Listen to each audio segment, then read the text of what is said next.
Ladies and gentlemen, welcome back to another reaction. On screen here it has accidental basketball ruined the NBA. I don't know what's gonna be talked in this video. I'm excited. First off, we got Kobe. Rest in peace, Kobe. Oh man, accidental basketball ruined the NBA. Hey guys, comment down below what that means, what's gonna be talked about in this video. Without further ado, let's jump right in.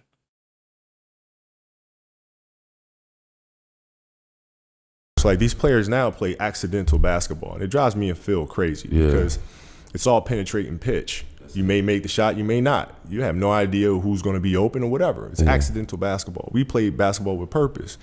The game of basketball is pretty simple if the ball's moving. Sure. Now, the point guard can do whatever he wants to do. Instead of dribble from one side to the other, back and forth. But he's an initiator, and if he gets that ball moving, that ball's moving, everybody feels a part of it. It doesn't matter where it ends up because it's always going to end up to the best player. You know? Sometimes that always happens. But Ball has energy. that's right, and you get that ball moving, and good things happen all the time. It's a pretty simple game if you play it the right way. Two things. Oh man, this is good. Accidental.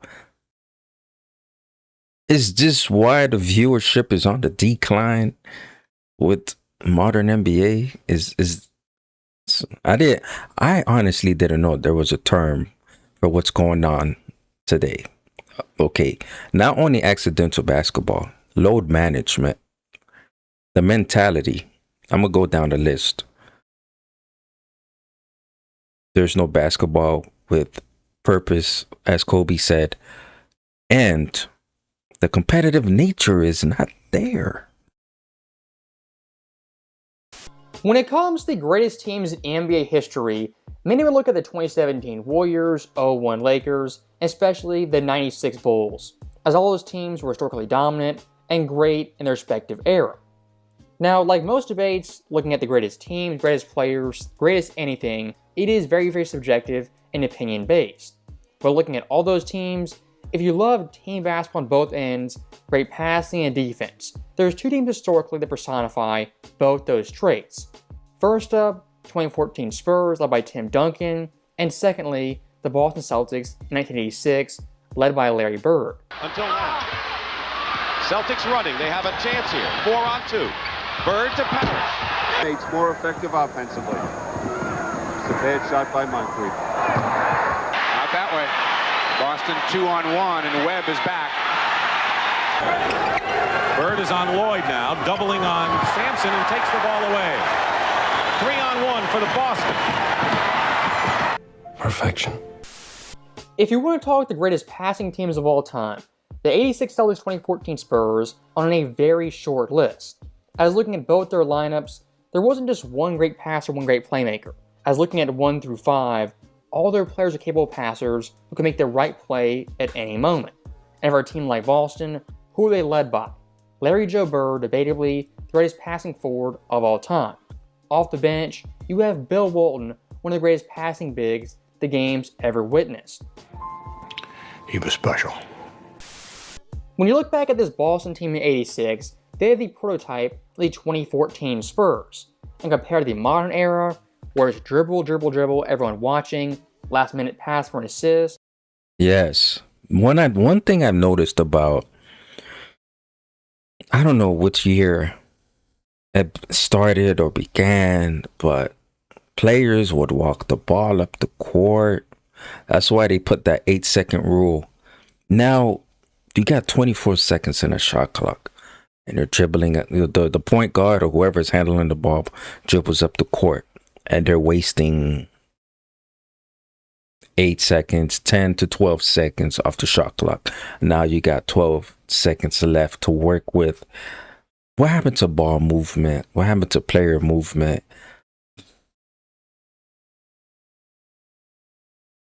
They make it or they miss it. The 2014 Spurs 86 Celtics, everyone is involved, getting touches, and capable of making a highlight play. Now, speaking of highlights when it comes to the Celtics, their biggest highlight, biggest peak was Game 5 of the 86 semis versus the Hawks in Boston.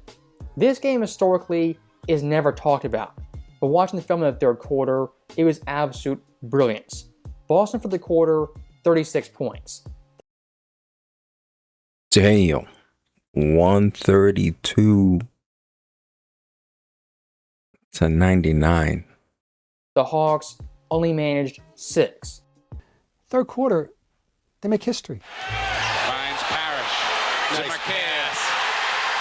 I remember talking to Danny about that quarter, and he described it as the perfect quarter of basketball. When our team really wanted 102 at the end of the third quarter.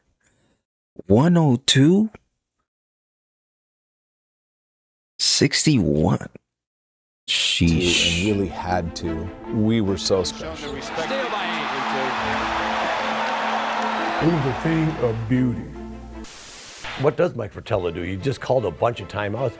He just ran into a tsunami, and we just wiped him off the face of the earth. It just took all the life out of the Hawks. It was like we were stuck in mud, and they put on a clinic in that quarter. They really did. Playing them at times, they would go somewhere else, and you couldn't go there. You know, you knew your team couldn't go there, and it was a humbling experience. Hey guys, I got some merch. We got some merch in the house. I'm gonna link it down in the description and also in the comment section. These were personally designed by myself, and also I worked with a graphic designer. Here are a couple of mock-ups as well. Jesus, the way, the truth, the life. That design was personally designed by me. Also, another design is this one right here. Jesus is the real king. That was personally designed by myself. This one right here is a personal message to men. We need Jesus, we need masculinity and godly men in the world, because it's going to be a better place. Fathers, husbands, we need order. The broken family is not working. We need to come back to the order, God's design. Here's this one, no pornography. It was an addiction that I dealt with, and I wanted to put it on a t-shirt. Here's this one, love, God is love. And because we love is because from God himself. And here's another one. Here's another design. Fathers matter. I don't care what the government say. Of course, it's another message for broken homes. We don't want broken homes. Here's another one right here, and it'll be in the description box, and it'll also be in the comment section. So let's get back to the video. So stopping that right there very quickly, their third quarter game 5 versus the Hawks, to me personally, is the pinnacle of team basketball.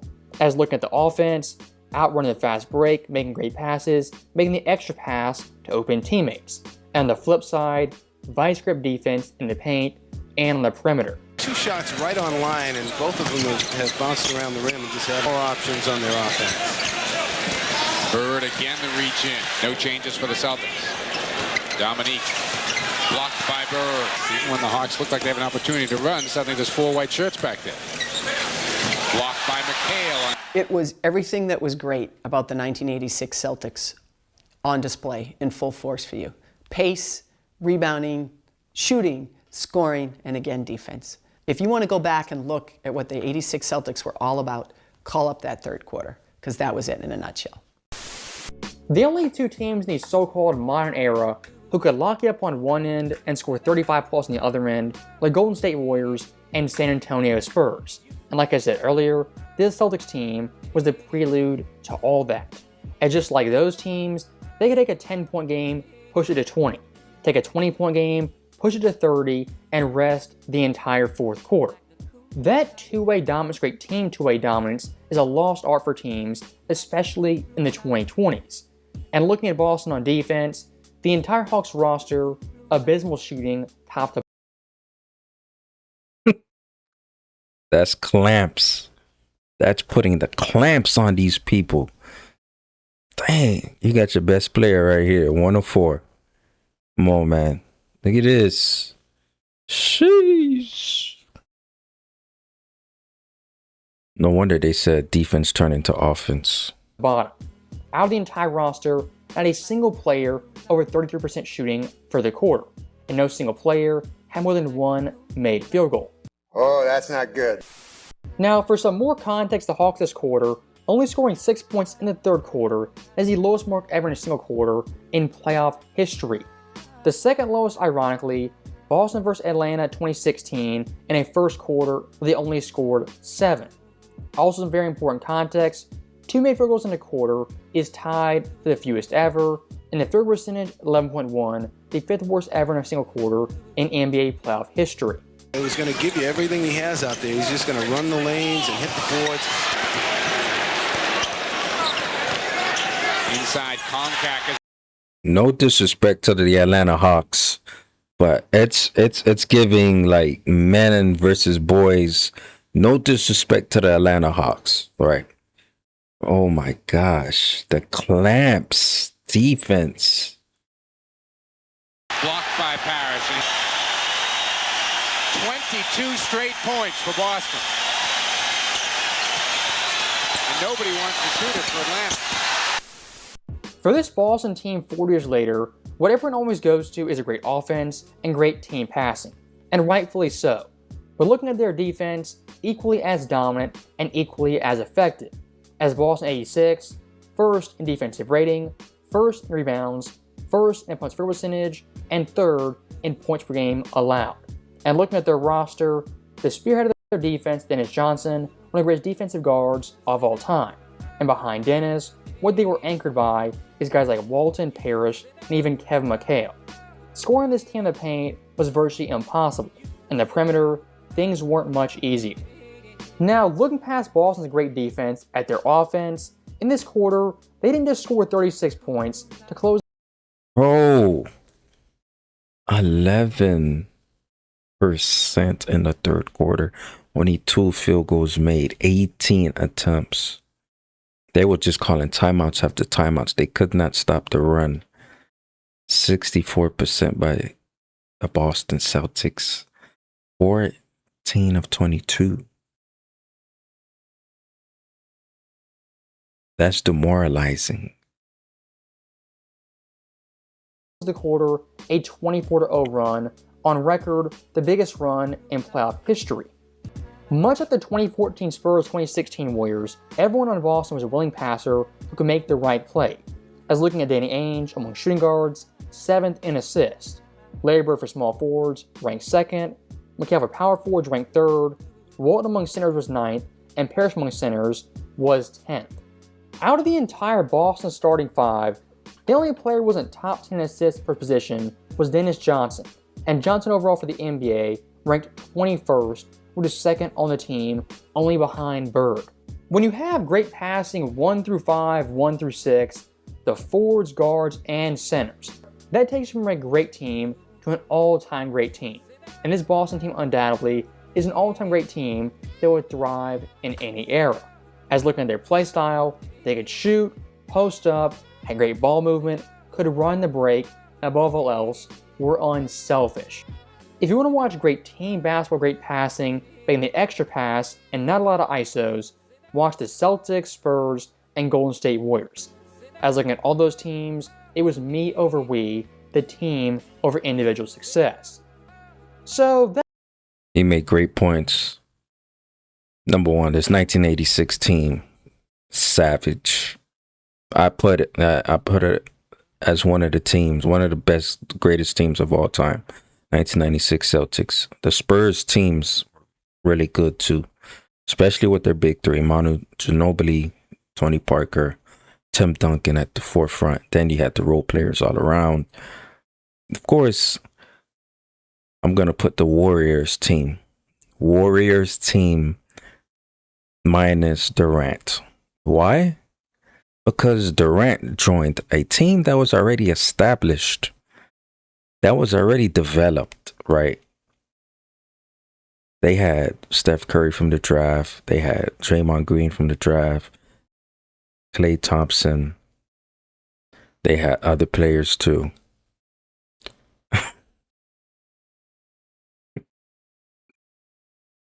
And then that Warriors team beat the OKC the year prior, right? And then the Warriors signed Kevin Durant. So the Warriors team minus Kevin Durant, Spurs. Also this Celtics team. Also the Bulls team. Also the Lakers. That right there is the end of the video. As always, thank you guys for watching. Hope you enjoyed it. I'll see you next time. Another great video, man. Another great video. Hey, I gotta go. Let me go back to the beginning of the video when Kobe and Larry Bird was talking, man. Bro. And you know the funny thing is, before I play it, it's so frustrating just seeing so much dribbling. So much dribbling. No ball is being passed. No ball movement. That ISO basketball it's annoying. It's like these players now play accidental basketball, and it drives me and Phil crazy because it's all penetrating pitch. You may make the shot, you may not. You have no idea who's going to be open or whatever. It's accidental basketball. We play basketball with purpose. The game of basketball is pretty simple if the ball's moving. Sure. Now, the point guard can do whatever he wants to do. Instead of dribble from one side to the other, back and forth. But he's an initiator, and if he gets that ball moving, that ball's moving, everybody feels a part of it. It doesn't matter where it ends up because it's always going to end up to the best player. You know? Sometimes that always happens. But ball has energy. That's right, and you get that ball moving, and good things happen all the time. It's a pretty simple game if you play it the right way. It's a simple game if you play it the right way. Don't complicate it. All that ISO, dribbling, over dribbling. Come on, man. It's so freaking frustrating, man. Hey, man. If you made it this far in this video, man, hit that like button on your way out. Subscribe for some more sports content. Man. Yo, don't know how frustrating it is with this modern basketball. Just the mentality. It's too soft. If you define the modern NBA as too soft, and I'm just thinking back then when Larry and Magic came into the league, you know, the league was almost in shambles. They brought back the competitiveness, the two rivalries alone brought sports fans together. Now think about nowadays, like which NBA player has that? I'm not even going, I don't want to put no pressure on them at all, or either that who's gonna have that same impact as the Magics, the MJs, the Magic Johnsons, to come in and shift the league to a different direction. And you know LeBron is still playing, but come on, man. No disrespect to LeBron's greatness, but we need dogs. We need them dogs, man. We need that competitive nature back. We need them killers, them cold-blooded. Ever since Tim Duncan left, ever since Kobe retired, Giannis Antetokounmpo, he gives me a little bit of that fire. I don't know. I'm gonna stop rambling. Peace out, guys.